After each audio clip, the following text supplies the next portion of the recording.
So anyway, today we're going to be discussing earthquake safety.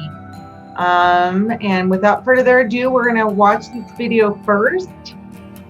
And then after we watch the video, we will go into the PowerPoint presentation.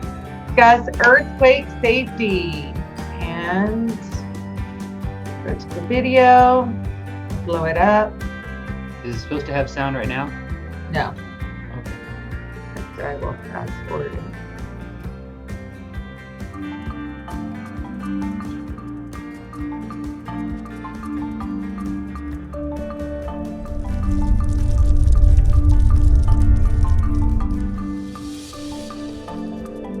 At any second of any day, a major earthquake can strike in California.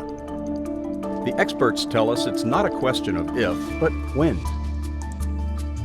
We must all be prepared for the inevitable destructive earthquake. California is no stranger to large earthquakes. In 1906, the Great San Francisco earthquake occurred, one of the most significant earthquakes of all time.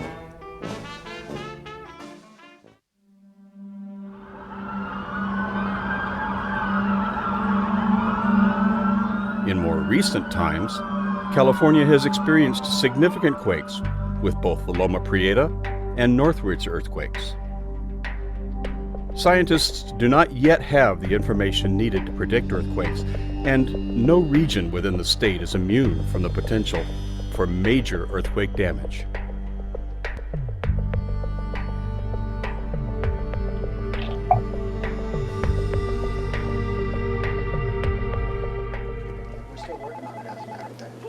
Good morning, Carla.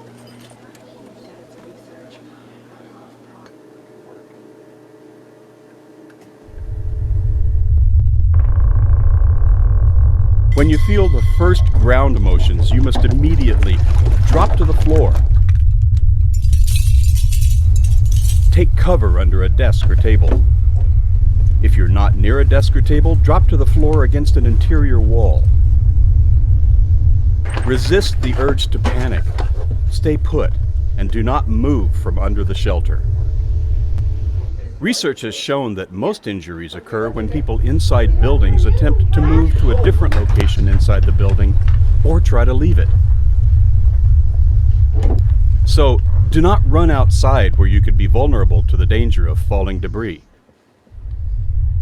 Stay away from windows, bookcases, cabinets, or other objects that could topple and fall. Hold on until the shaking stops. The reason to hold on to the desk or table is if it moves, you move with it. At a desk or table located near a window, get underneath it and pull your chair in as close as you can to shield yourself from possible breaking glass.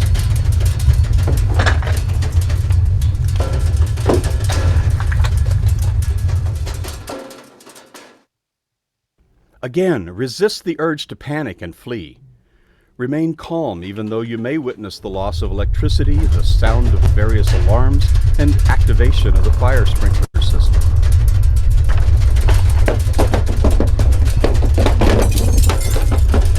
Do not be surprised by the noise from broken glass, creaking walls, or falling objects. The main thing to remember is remain calm and resist fleeing. If you're inside, stay inside. If you're outside, stay there. Resist the urge of running toward a building. Instead, find a safe location and drop, cover, and hold. Try to move to an open area, away from overhead power lines, building facades, architectural embellishments, or windows. If you're confined to a wheelchair, lock your wheels. Lean forward and cover your neck with your hands and arms.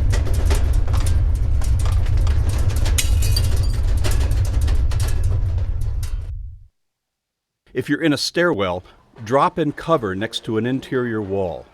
Remain there until the tremor stops and follow directions that are announced over the public address system. In the restroom, remain there and cover your head with your arms and protect yourself from falling objects.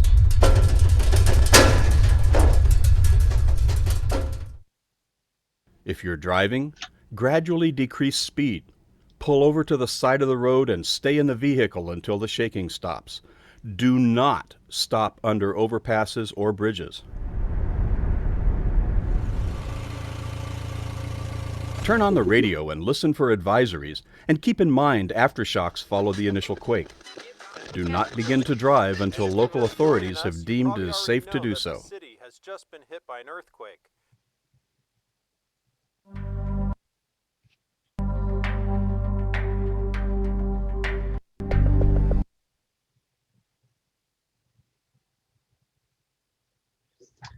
All right, so that was our video. I like that it had different scenarios than what we've seen before. Like it had the scenario on the stairwell. I thought that was really cool. Showed you what to do if you were outside. And then it also had the scenario of when they were in the vehicle as well. So I thought that was really neat and something that we hadn't seen before. So now I'm going to pull up my PowerPoint.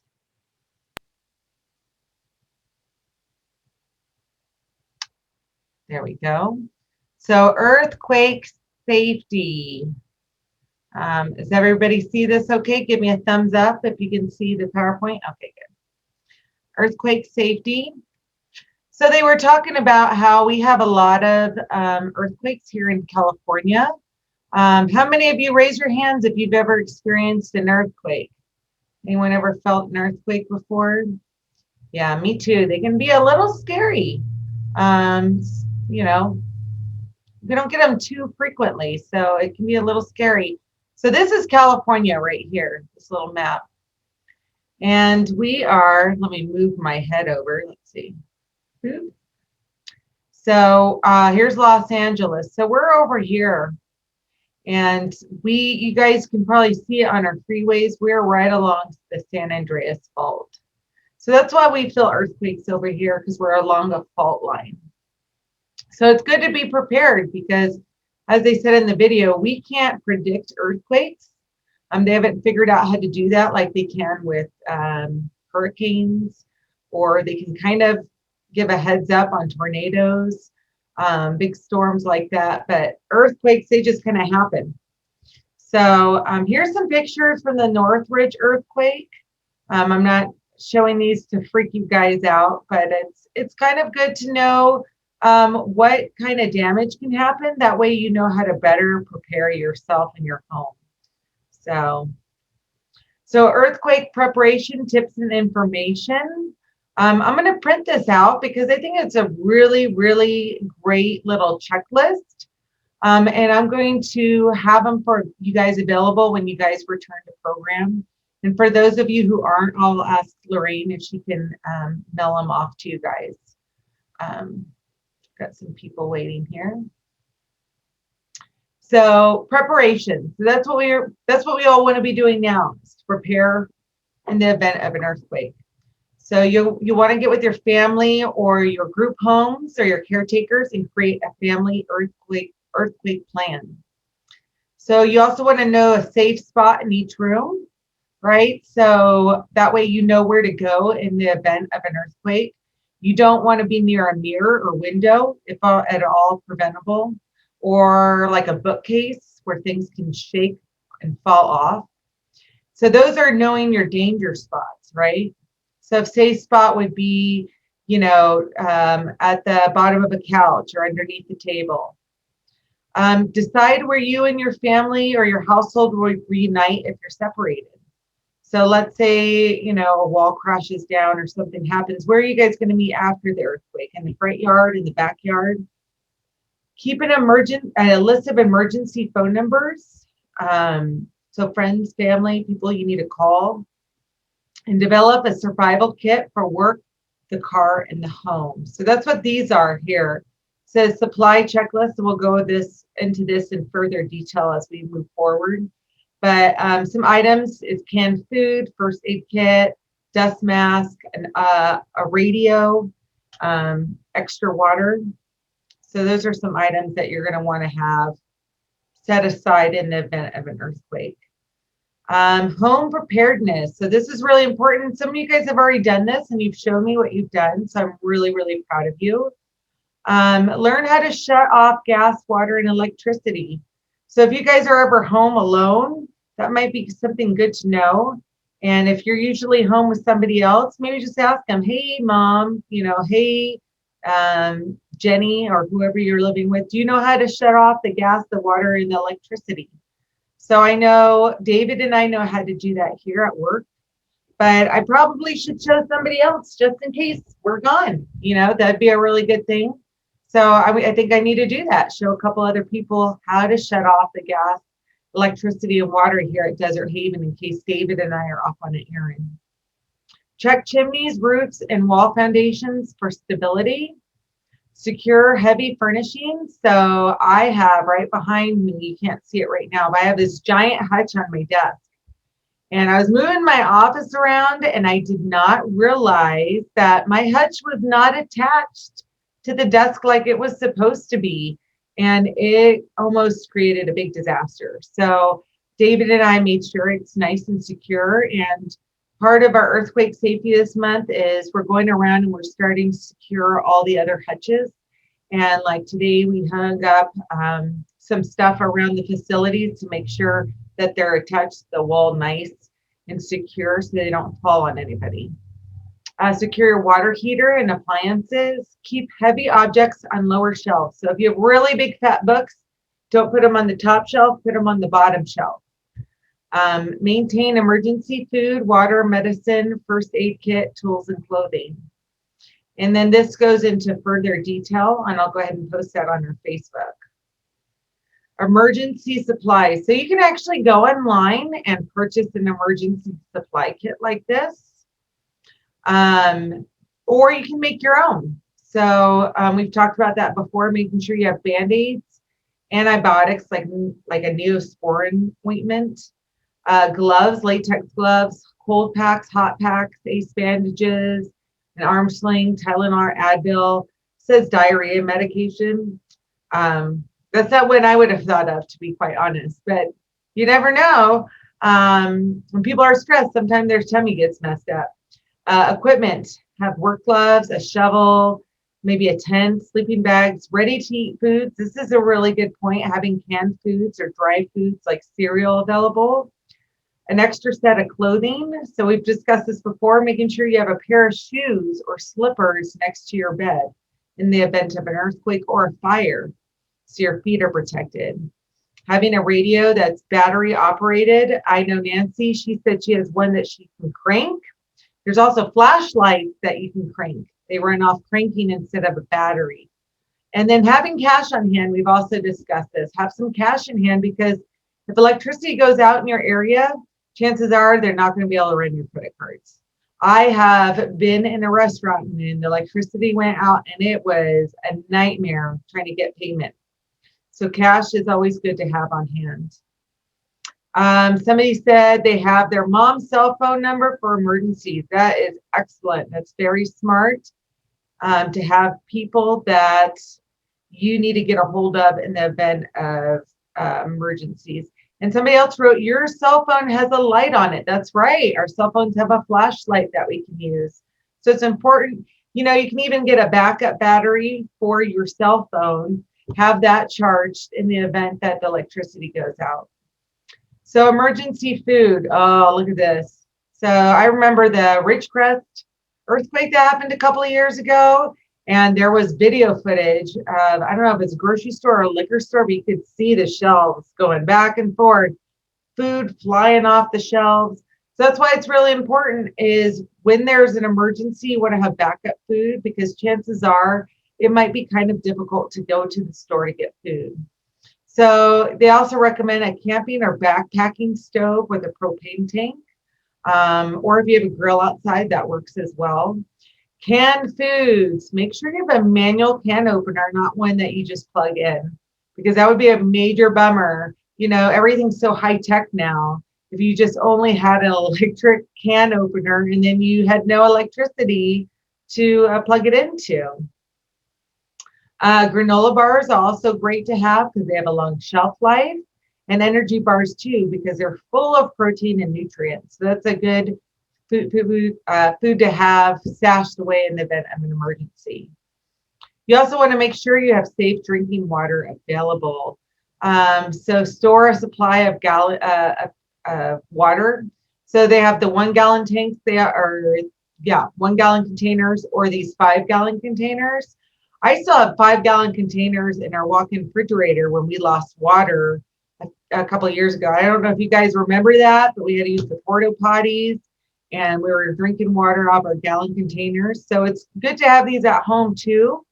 I have probably 6 gallons worth of water at home, and I'm going to have to replace it because it's been sitting there for about a year. So I'll water my garden with it and then refill the water. You can purify tap water. So if you have a gas stove and your gas still working, or if you have a barbecue, you can boil water, tap water in a pot for 10 minutes to purify it.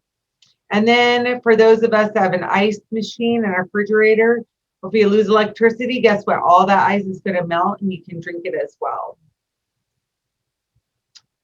So this is also important. So preparation is huge, because the better prepared you are, the less likely that you will have an injury from a bookcase falling over or getting hurt. Because if you don't prepare, then chances are, stuff will fall off the walls, or you might not have the water you need after the earthquake, different things like that. So that's really important. Preparation is really important, but also how you respond during an earthquake is really important, because this part is the kind of scary part, right? So when things start shaking, you want to stay away from windows, bookcases, file cabinets, heavy mirrors, and any other heavy objects that could fall.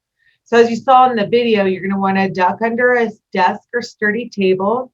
So they say duck, cover, and hold on. So this is important. You want to hold on, because if that table moves, you want to move with it so it stays over you, right? So duck for cover, under something steady, and hold on until it stops shaking. Watch for falling plaster or ceiling tiles. Stay under cover until the shaking stops and hold on to your cover. So you don't want to get out right away until you know it's clear, because there might be more shaking or aftershakes. If the table or desk you are under move with it. If you're in a car, stop, but not on a bridge, under trees, or power lines. You're going to want to safely get out of those things, so if they fall, they don't fall on you. If outside, stay outside and move to a clear area. So not under trees, not under power lines or objects that could fall from a structure. And then just remember, there could be aftershocks. So once you know the shaking stops, or it seems to be shaking, they're going to exit the building and move to the designated evacuation area, which we all know for here at Desert Haven, it's going to be the desert in front of our HAB reception area. So when you guys return to program, we will be practicing that, so we all remember how to do it. So after earthquake, so be prepared for aftershocks, plan for cover when they occur. So when there's an aftershock, you want to respond the same way as you did during the earthquake. Check for injuries, give first aid as necessary, remain calm and reassure others. And that's, I think, really hard, especially if it's a big earthquake. Sometimes we want to freak out, but the best thing you can do is to remain calm. Wear shoes to avoid injury from broken glass. So if you're not wearing shoes, try to locate some if you can do so safely and put them on. Check for fire and take appropriate action. Check gas, water, and electrical lines, and tune into emergency broadcast systems on the radio. So it's important, because when things get shaken up, that's when electrical lines or gas lines and water lines can break. So that's why they keep emphasizing that. So after earthquake, I think the biggest thing is just make sure you remain calm. So that's it. That's it for today. Just to recap, you guys want to prepare. And then if there is an earthquake, you want to duck, cover, and hold on. And then after earthquake, remain calm